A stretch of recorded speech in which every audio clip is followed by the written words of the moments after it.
안녕하세요, 리베아입니다. 저는 현재 웹 퍼블리셔이자 강의를 하고 있는 리베아 하얀 하성필이라고 합니다.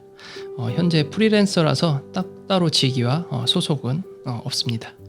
웹 퍼블리셔라는 일이고요. 디자이너가 디자인 산출물을 주게 되면 그걸 가지고 웹브라우저에 표현하는 일을 하고 있습니다. 주 언어는 HTML, CSS, 자바스크립트, jQuery 등이 있습니다. 웹 퍼블리셔는 디자인팀에서 포토샵 원본 파일인 PSD 아니면 스케치, XD, 피그마와 같은 UI 디자인 제작 툴의 결과물을 저희 퍼블리싱 팀에 주게 되면 저희가 HTML, CSS를 가지고 브라우저에 표현을 하거나 그리고 jQuery, 자바스크립트로 좀 인터랙션 같은 거 구현하기도 하고요. 그 외에 다른 파생된 언어들이 많이 있습니다. 그런 거를 가지고 사용자들이 브라우저에 볼 수 있도록 만들어주는 역할을 하고 있습니다. 제가 일을 시작하게 된 것은 2000년도부터 제가 시작을 하게 되었습니다. 제가 이 사이트 만들게 된 계기가 취미로 시작을 했어요. 그때 게임에 많이 빠져 있어가지고 디아블로라든지 스타크래프트 이런 게임, 철권 이런 세 가지 게임을 하다 보니까 그 게임에 관련된 모임도 나가게 되고 그 모임에 나가서 제가 그 당시에 또 홈페이지 만드는 게 좀 관심이 많이 있어서 그런 길드 홈페이지를 주로 만들기 시작하면서 이제 일을 입문하게 된 거죠. 혼자 공부하게 된 것은 그때는 인터넷 검색을 하면 자료가 많지가 않았어요. 그냥 주먹구구로 대충 만들었고 지금도 생각하면 되게 허무맹랑한 방법을 썼지만 다행인 것은 그 당시에 디자인 툴처럼 뭔가 코드를 치는 게 아니라 직접 디자인하듯이 코딩을 할 수 있는 툴들이 있거든요. 대표적으로 뭐 나무의 에디터 막 이런 것들이 있는데 그 툴을 가지고 그리듯이 만들다 보니까 코드는 자동으로 생성되고 페이지와 페이지가 연결하는 방법만 검색을 해서 링크 연결만 하고 점점 이렇게 기술을 발전시킨 것 같습니다. 처음부터 잘하진 않았고 제가 오래 할 수 있었던 비결이보다 우선은 가장 첫 번째로는 배운 게 도둑질이라서 이게 딴 일을 제가 하려고 예전에 생각을 했었는데 제가 그동안 버는 수입과 다른 일의 수익과는 전혀 다르고 그리고 계속 이쪽 일을 하다 보니까 다른 곳에 눈 돌릴 틈도 없었고 그리고 부족한 게 너무 많기 때문에 공부를 계속 하다 부족한 거 채우려다가 계속 여기까지 오게 된 것 같아요. 여전히 부족함을 계속 느끼고 있고 계속 공부를 하면서 그 외에는 딴 일을 알아본 적이 없었어요.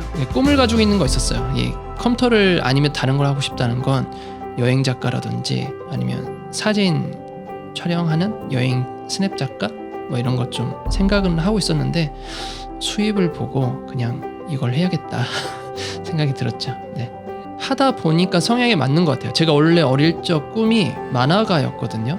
그래서 초등학교 때부터 만화를 그렸고 고등학교 때까지 만화를 계속 그렸어요. 그리고 나서 고등학교 때 만화를 그리면서 그쪽 관련 분야로 갔어야 됐는데 제가 성적이 그렇게 우수하지 못했기 때문에 그때 제가 제도 같은 걸 했었거든요. 대학교를 가려고 보니까 적당한 게 실내건축과였어요. 같은 제도 분야라서 화면 설계 이런 우리가 얘기하는 스토리보드 이런 건 아니고 우리가 생각하는 건축 설계 이런 것들을 배우게 됐죠. 그렇게 가다 보니까 만화가에서 디자이너로 뭔가 전향이 된 것 같아요. 아무튼 이쁘게 꾸미는 거니까 만화는 물론 내 상상력을 그대로 화면에 실제로 표현하는 거지만 디자인 같은 게 좀 더 예쁘게 꾸미고 사람들 많이 봐주고 하는 거라서 뭔가 만화랑 좀 비슷하다는 구석이 꽤 있었어요. 디자인 자체가. 그래서 웹 디자인 쪽에 이렇게 스며들게 된 거죠. 어떻게 보면 제 성향과는 맞지 않다고 그때는 생각을 했지만 남에게 보여주고 예쁘다라는 게 공통점이 있어서 디자인을 하게 된 것 같아요.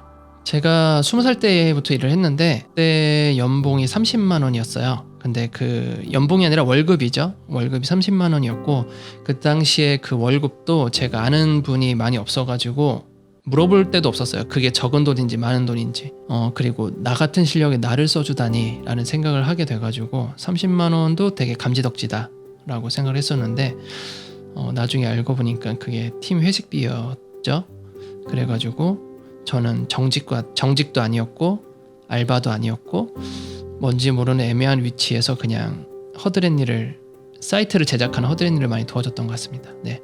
30만 원이었어요. 네. 최저급여 프로젝트면 급여랑 좀 비슷한 것 같은데 우선은 알바로만 생각을 해볼게요. 알바도 10만 원 거의 10만 원, 15만 원에 만들었던 것 같아요. 그때 많이 만들었던 게 아는 형님의 소개로 인해서 무슨 모 대학교의 학부 사이트도 그냥 10만 원 정도 받고 만들어줬고, 그리고 뭐 한솥도시락 무슨 지점 이런 데도 만들어줬었고, 그냥 오락실 사이트도 만들었었고, 되게 다양하게 만들었어요. 진짜 나를 불러주고 나를 사용해 준다는 것만으로도 감지덕지라서 돈은 그렇게 중요하지 않았어요. 우선은 급여라고 하면 우선 연봉이랑 프로젝트 단위가 있을 텐데, 연봉은 제가 마지막으로 정직을 한 게 꽤 오래전이거든요. 거의 6년 전?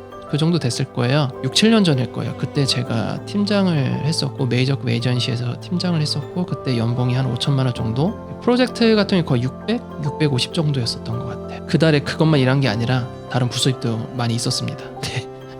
굉장히 복잡한 질문이기도 한데 간단하게 좀 설명을 드리면, 아까도 몇 번 얘기 나왔지만 디자인 팀에서 디자인을 받으면 그걸 가지고 스타일 가이드라는 걸 만듭니다. 스타일 가이드라는 것은 뭐 몇백 페이지, 몇천 페이지의 공통된 디자인을 한 곳에 묶어서 코드 한 개로 표현하는 얘기를 하는 거고요. 컴포넌트들을 스타일 가이드화 시켜가지고 그런 것들을 팀원들에게 배포해 줍니다. 그리고 나서 팀원들은 그것을 가지고 이제 조합하는 거죠. 디자인 자체를 그렇게 조합을 하고 그걸 개발팀에 넘겨주면 개발팀이 그 파일을 가지고 이제 실제 개발이 입히는데, 거기에 대해서 UI가 깨지게 되면 저희 퍼블리싱 팀이 서포트를 가기도 하고요. 접근성이 있으면 접근성 리드를 하기도 하고, 그 외에 사이트가 오픈쯤 되면 전체적인 UI를 같이 틀어지는 것을 같이 봐주면서 테스트까지 같이 진행하는 업무를 하고 있습니다. 스케일마다 다른데 제가 예전에 쇼핑몰 메인 페이지 되게 크잖아요. 그런 건 한 이틀 정도 걸렸고요. 보통은 하루 반에서 하루는 메인은 다 치는 것 같아요. 서버 페이지 같은 경우는 메인 한번 치면 거의 3-4시간이면 끝나는 것 같아요. 거의 그 정도면 보통 사이트를 다 만드는 것 같습니다. 그냥 제일 최근에 한 건, 제일 기억나게 남는 건 KT 마이 KT였고요. KT에서 KT 앱 중에 마이 KT라고 있습니다. 티월드 같은 앱인데 거기에서 작업한 게 가장 기억에 남고, 그때 하루에 60페이지를 친 적이 있습니다. 가장 기억에 남는 프로젝트는 삼성 앱스토어, 그때 다국어 사이트 170개 국어로 기억을 하고는데 갤럭시 1 나올 때 그 사이트거든요.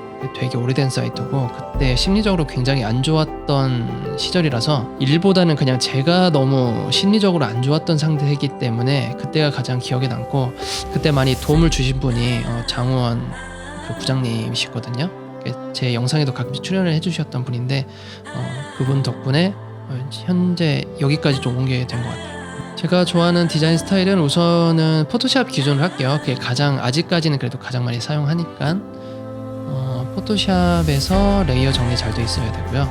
합성 모드 쓰지 말아야 되고 1픽셀까지 따지지 않는 디자인, 그리고 가이드가 최대한 오차 범위가 많이 없는 디자이너. 그 외 퀄리티는 보지 않아요. 어차피 퀄리티가 낮던 높던 고객을 만족시키는 퀄리티가 가장 높은 좋은 퀄리티라고 생각하거든요. 좋은 디자인이라고. 아무리 디자인이 안 좋아도 고객을 만족시키는 디자인이라고 하면 무조건 전체적인 프로젝트에 진행하는데 되게 좋기 때문에 퀄리티는 별로 상관하지 않습니다. 개인적으로. 네. 우선 협업이 가장 중요한 것 같아요. 이 IT 분야가 혼자만 일하는 게 아니라 각 팀별로 조화롭게 일하는 분야이기 때문에 개발팀에서 단독적으로 움직이는 게 아니라 퍼블리싱 팀이랑 같이 조화롭게 하고, 그리고 같이 협업을 자주 해야 되는데, 그 중에 뭐 기술 지원이라든지 아니면 저희 퍼블리싱 파일을 훼손시키지 않고 잘 유지하면서 제작했던 개발자가 좋은 것 같습니다. 네. 우선 기획팀은 대부분 정장을 입으세요. 그리고 디자인팀은 시끄럽습니다. 좀 시끄러운 편이고 옷을 좀 개성 있게 많이 입으신 편이라고 좀 보고 있고, 퍼블리싱 팀은 약간 디자인팀과 개발팀을 좀 섞어놓은 느낌? 뭔가 되게 활발하면서도 뭔가 코드 베이스로 일을 하기 때문에 좀 많이 꼼꼼하신 것 같고 그런 것 같습니다. 그리고 개발팀은 많이 조용하다, 그리고 많이 화가 나 있다, 스트레스를 받고 있다 이 정도였던 것 같고, 기획팀은 다시 좀 생각하면 다른 팀에 좀 눈치를 많이 본다, 좀 그리고 가끔씩 미안해한다, 뭐 일을 시키는 입장이기 때문에. 퍼블리셔 같은 경우에는 우선은 꼼꼼해야 됩니다. 꼼꼼해야 되고 매의 눈을 가지고 있어야 돼요. 우선 그 초반 쪽 얘기인데, 성향이라고 말했으니까 아무래도 신입이나 그쪽 저 경력자분을 얘기하는 것 같은데, 1픽셀, 2픽셀 정도는 그냥 재보지 않더라도 바로 알 수 있어야 돼요. 폰트 사이즈도 14픽셀, 13픽셀 이런 것들은 눈으로 직접 수치를 보지 않더라도 직접 알 수 있어야 되고, 그리고 폰트 구별도 바로 알 수 있으면 더 좋아요. 이게 굴림인지 이게 뭐 나눈 고딕인지 뭐 이런 것들을 비교할 수 있으면 더 좋고, 센스가 좀 필요한데, 센스라는 것을 예를 들어 여백이 왼쪽은 39픽셀이고 오른쪽은 41픽셀이면 똑같이 하는 게 아니라 그냥 똑같이 40픽셀 주는 게 좀 그런 센스들, 그리고 애니메이션 알아서 표현해주고 인터랙션 같은 거 알아서 표현해주는 사람. 그러니까 약간 오퍼레이터가 아니라 좀 생각하면서 디자이너가 좀 부족하더라도 우리가 채워주는 방식으로 더 코딩을 해주셔야 되고, 그리고 좀 센스 있는 코딩도 좀 필요하고, 그리고 사용자 중심적인 코딩도 많이 필요하다고 생각을 합니다. 그건 당연 직업 윤리라고 생각해요. 저는 접근성 같은 거 꼭 지키셔야 된다는 거, 그런 게 좀 생각이 드네요. 제가 후임을 뽑는다면 사실 제가 같이 후임을 데리고 일해본 적이 굉장히 오래됐어요. 최근 프로젝트가 질병관리본인데, 질병관리본 할 때도 밑에 후임이 없었어요. 차장급 분이랑 같이 둘이서 일하는 거라서. 그 전 프로젝트가 KT였는데, KT 할 때는 두 밑에 있던 과장님과 대리님들이 잘 따라와 주셔가지고, 아까도 잠깐 얘기했지만 그냥 능동적인 사람, 수동적이 아니라 능동적인 사람 저는 되게 좋아할 것 같아요. 제가 일을 시키지 않더라도 먼저 찾아서 일을 달라고 한다던가, 내가 놓친 일들을 가지고 먼저 찾아서 보완을 해준다던가, 네, 그 부분이 좀 좋은 것 같아요. 그리고 센스 있어야 되고, 네, 저는 늘 같은 얘기를 하는데 무조건 에이전시입니다. 네, 에이전시 무조건 가셔야 되고요. 에이전시에서 많은 사이트와 많은 카테고리, 많은 산업군들에 대한 사이트를 많이 만들어 보시는 게 좋습니다. 그런 경험을 많이 쌓으시고, 그 다음에 인하우스 가시는 걸 추천드려요. 인하우스에서 계속 인하우스로 가시는 것도 좋긴 하지만, 물론 자기 개발에도 많이 도움이 되긴 하겠지만, 에이전시 가셔서 스킬과 속도를 같이 겸업하시는 것도 좋으실 것 같아요. 저는 개인적으로 에이전시 많이 추천을 드리는 편입니다. 제가 최근에 접근성 관련 라이브를 한 적이 있거든요. 아까도 잠깐 나온 단어이긴 한데 직업윤리라고 생각을 해요. 퍼블리셔가 지금 진짜 단순하게 생각하면 단순한 일이거든요.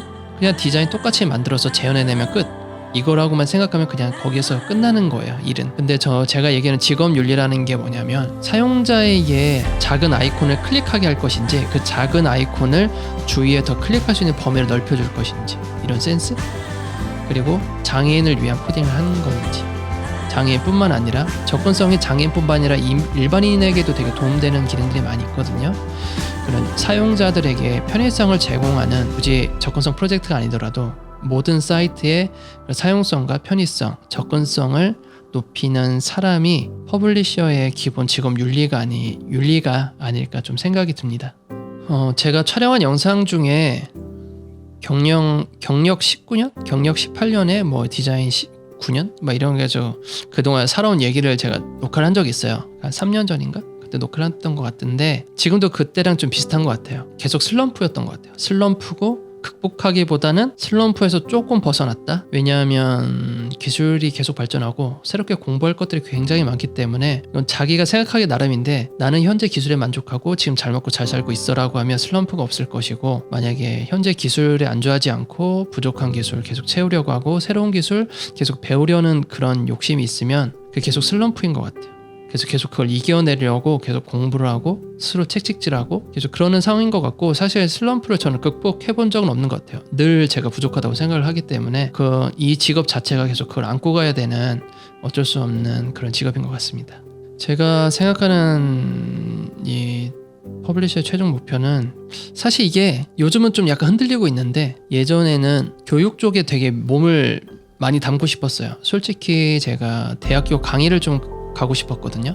석사 이런 거 따가지고 전임 강사는 아니더라도 시간 강사 이런 걸 가서 대학교 때나 고등학교 때부터 애들을 잘 가르쳐서 실무에 올려야겠다는 생각이 좀 있었어요. 왜냐하면 제가 학원 강의를 하게 되면 고등학교 때 제대로 못 배우고 대학교 때 제대로 못 배우고 CD과 나와도 제대로 못 배우고 저 때 넘어오는 경우가 굉장히 많았거든요. 그게 너무 안타까운 거예요. 고등학교 3년, 대학교 4년, 총 7년을 버리고 저 때 다시 온 거잖아요. 그거를 그들에게 조금 줄일 수만 있다면, 그 생각을 좀 했었어요. 그래서 제가 대학교 강의나 고등학교 강의를 가면서 그런 욕심을 내거나 그런 성장을 원하시는 분들에게 조금이나마 도움을 드리면 좋겠다는 생각 때문에 강의에 좀 더 투자한 경우도 있었거든요. 최근에 현실적인 괴리감이 있는데, 우선 수익이 너무 심각하게 차이가 많이 나고 그리고 그냥 유튜브로 하는 게 좀 더 낫지 않나 라는 생각이 좀 들어요. 그래서 교육 쪽은 살짝 그 고등학교 대학교 부분 거의 접은 상태고, 그래서 유튜브로 해서 좀 더 많은 분들이 보시고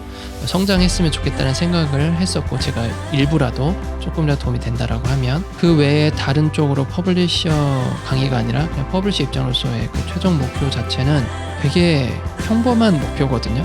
그냥 오래 버티자 오래 살아남자. 저희 업종이 우선 이 퍼블리셔가 정년이 없습니다. 그래서 그 정년을 어떻게 잘 만들어 나가보자. 50대가 아니라 60대에도 코딩을 한번 할 수 있으면 하자. 그게 우선은 제 목표인 것 같아요. 네. 우선 제가 지금 수강생들 분들도 있고, 제가 현재 교육을 하고 있지만 많은 학생분들이 잘 모르고 오세요. 뭘 모르냐면 평생 공부를 해야 된다는 것을. 그냥 이 기술을 배우면 끝나는 줄 안다는 것이죠. 만약에 공부하기 좋아하신다면 되게 좋은 직업이 될 것이고요. 현재 안주하고 그냥 이대로 살고 싶으시다면 금방 뒤처지게 되고, 나중에는 자기를 찾아주시는 사람이 없을 정도로 많이 처지게 될 겁니다. 그거를 좀 유념해 주셨으면 좋겠고요. 이 분야가 레드오션이에요. 인력이 엄청나게 많습니다.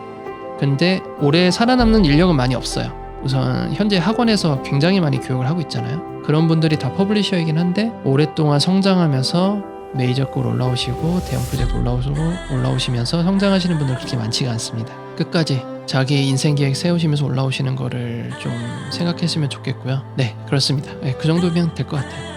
우선은 제가 유튜브 3년 특집 영상에서도 좀 얘기를 했는데, 그냥 돌아갈 수 없는 강을 건넌 느낌입니다. 이미 저질렀기 때문에 제가 그냥 안고 간다는 생각이 주로 많고요. 그리고 숙제예요. 이제 저에게 그냥 인생 숙제가 되어버렸어요. 유튜브가 그냥 하루라도 결석을 하면 안 될 것 같은 스스로의 책임감이 많이 있습니다. 시작을 하면 끝을 봐야 되는데 이거는 끝을 볼 수 없잖아요. 무한으로 계속 생성을 해야 되는 거기 때문에 거기에 대해서 사실 많이 지치기도 하고 좋기도 하고 막 왔다 갔다 거려요. 그건 늘 그렇습니다. 현타 올 때도 있고 번아웃이 될 때도 있고. 그래서 제가 작년에 잠깐 시즌2라고 얘기를 했죠. 올해 좀 쉬었다 오다고 했는데 그거를 종종 만들까 생각 중이에요. 시즌제를 해볼까. 너무 많이 달리다 보니까. 근데 다른 유튜버분들 매일매일 오시는 분들 있는데 난 그분들이 더 신기해요. 하긴 근데 저는 이거 하는 일 외에도 더 많은 일을 하고 있어가지고 그래서 더 바쁜 느낌도 들기도 하고, 유튜브가 나에겐 이젠 거의 생활이 된 것 같은데 이게 벗어날 수 없는 생활이라서 좀 저에게 양날의 검 같아요. 제가 공부를 할 수 있는 기회를 주면서 많은 분들을 만날 수 있는 기회를 만들면데 내 생활은 점점 없어지고 뭔가 족쇄처럼 따라오는 거, 그게 제가 느끼고 있는 겁니다. 현재 유튜브 활동하면서 보람을 느낀 거는 제가 아는 지인들과의 관계가 더 좋아진 느낌? 그리고 제가 지인들을 좀 더 찾으러 다니고 제가 먼저 적극적으로 만남을 요구하는 거. 물론 촬영의 목적이 있지만 비단 촬영뿐만 아니라 그 외에도 서로 얘기할 수 있는 기회가 더 많고 그분들로 인해서 제가 정보를 더 얻는 것들도 있고, 그리고 저를 보고 찾아와 주시거나 그리고 저를 알아봐 주시는 분들을 보면 그것도 좀 더 신기해요. 되게 신기하고, 실제로 저를 알아보시는 분은 이제까지 근 4년 동안 3분인가 2분밖에 못 봤긴 했지만 아무튼 그게 좀 기억에 남아요. 저를 알아봐 주신 것 자체. 그게 좀 약간 뿌듯한 것 같기도 하고, 그래 너 성실하게 했다. 성실감 하나는 그래도 남들보다 뒤처지지 않는구나. 그 생각은 좀 드는 것 같아요. 네, 그럼 오늘 여기까지 하고 다음 영상에서 뵙겠습니다. 감사합니다.